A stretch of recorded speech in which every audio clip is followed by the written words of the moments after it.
This morning, I'm joined by representatives from both organized crime and our criminal investigation subdivision, along with our partners at the City Attorney's Office, including City Attorney Zach Klein.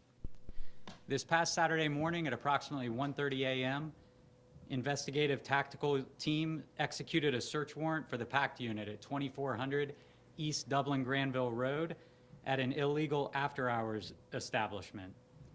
This investigation is in direct response to violent crime which has been observed at different after-hours locations throughout the city.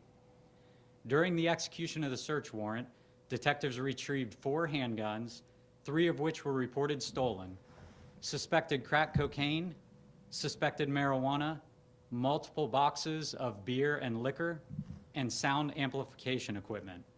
All of these items were being used as tools to run this illegal nuisance location. Detectives issued a summons to Mr. Jared Glaze for Columbus City Code 232509, keeper of a place, and Ohio Revised Code 430158B, selling alcohol without a liquor permit. Detectives also arrested Mr. Kendall Willis for carrying a concealed weapon. His criminal history disqualified him from having a concealed handgun. The investigation continues into the stolen firearms and additional charges for the employees and patrons of the club. The Division of Police is dedicated to continuing these operations with our partners to reduce violent crime around the city. Operators and employees of illegal after-hours establishments will be prosecuted when appropriate. I would now like to introduce Deputy Chief Smith Weir, who oversees our criminal investigation and investigative subdivision.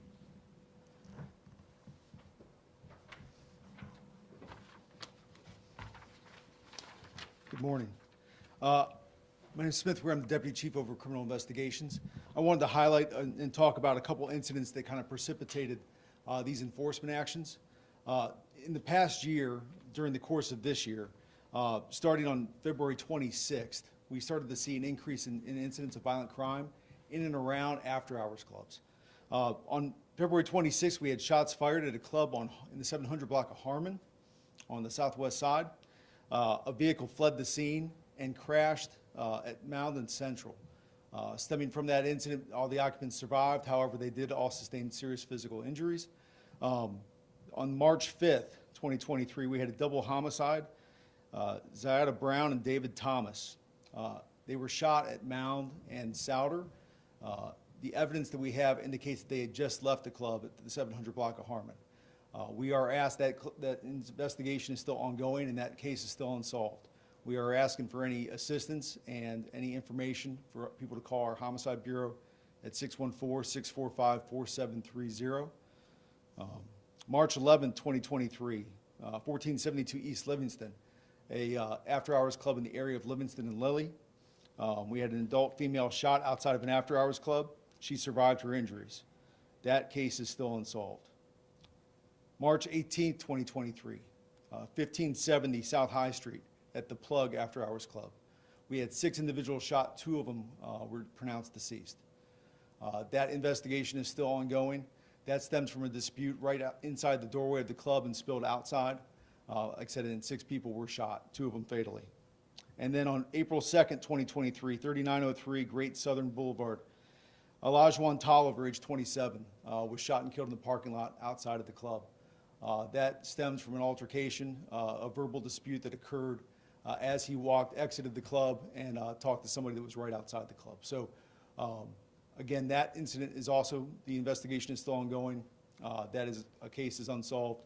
We are asking for any information for that case and all these cases that we mentioned for people to call our Homicide Bureau at 614-645-4730 for the incident on East Livingston Avenue. That would be our felony assault unit at 614-645-4141. Thank you.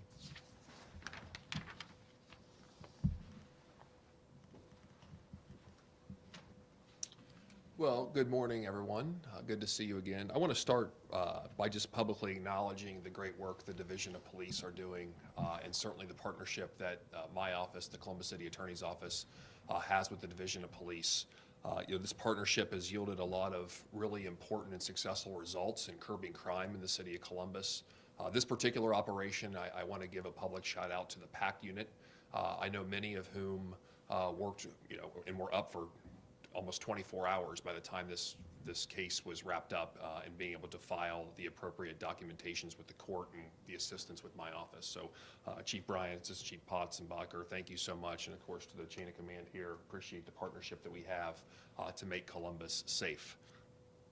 As Deputy Chief Weir has said, we're seeing a troubling increase in crime associated with after-hours clubs, and particularly violent crime.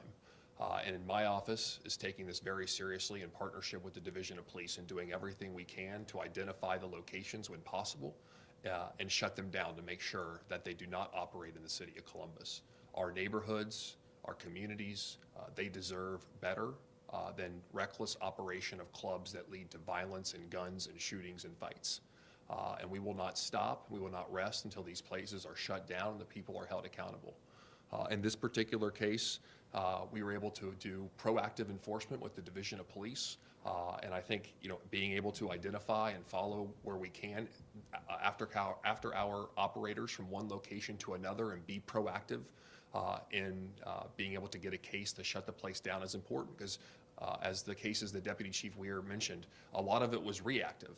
We found out about an after-hours club, shooting occurred, and then we find out that it was actually operating as an after-hours club. What my office does in those instances is that we send letters to the property owner, oftentimes not involved in the after-hour club operation, and they immediately evict the tenants of those places. So a lot of the work that we've done is reactive to evict tenants so the after-hour club doesn't exist. Here, having a more proactive enforcement operation with the Division of Police and the Columbus City Attorney's Office we were able to identify a location following individuals and after-hour owners from one location to another to be able to identify what their next move is and be able to be proactive so violence does not occur at that location, so the neighborhoods are safe around the 161 Dublin-Granville corridor. And that approach, I think, is a wise one and a smart one to make sure the city of Columbus and all of our communities are safe from violence that's occurring between 2 a.m. And 6 a.m., where folks are already drinking in a state where there's unlimited access and easy access to guns, and the mixture of alcohol and drugs, as we've seen far too often, are resulting in deadly consequences for our neighbors and friends across the city.